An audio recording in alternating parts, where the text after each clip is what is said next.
Our nation deserves a serious debate about Iraq because the outcome of this conflict will have enormous consequences for our country. Failure in Iraq would allow terrorists to operate from a safe haven with access to the world's third largest oil reserves. Failure in Iraq would increase the probability that at some later date American troops would have to return to Iraq to confront an enemy more dangerous and more entrenched. Failure in Iraq would send an unmistakable signal to America's enemies that our country can be bullied into retreat. America's involvement in Iraq does not have to end this way. Our main enemy is Al-Qaeda and its affiliates. Their allies choose their victims indiscriminately. They murder the innocent to advance a focused and clear ideology. They seek to establish a radical Islamic caliphate so they can impose a brutal new order on unwilling people. The interesting thing about the Iraq debate, by the way, is I don't hear a lot of discussions about what happens if we fail.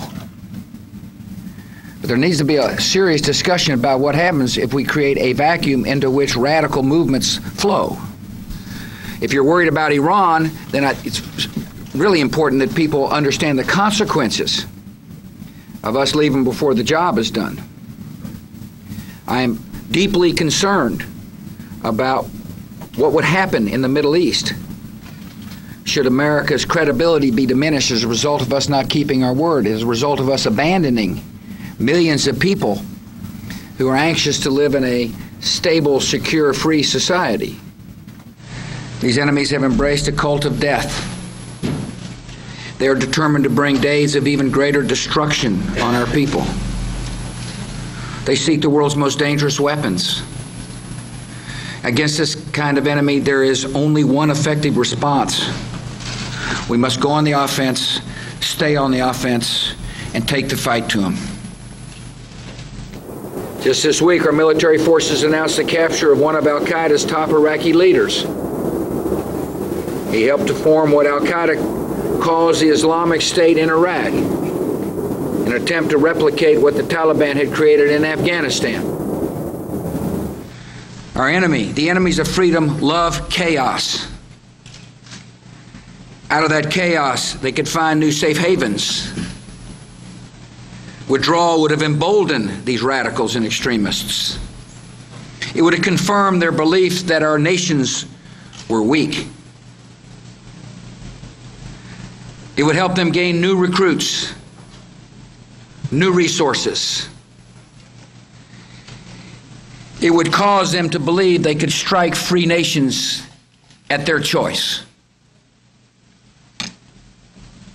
Withdrawal would have increased the probability that coalition troops would be forced to return to Iraq one day and confront an enemy that is even more dangerous.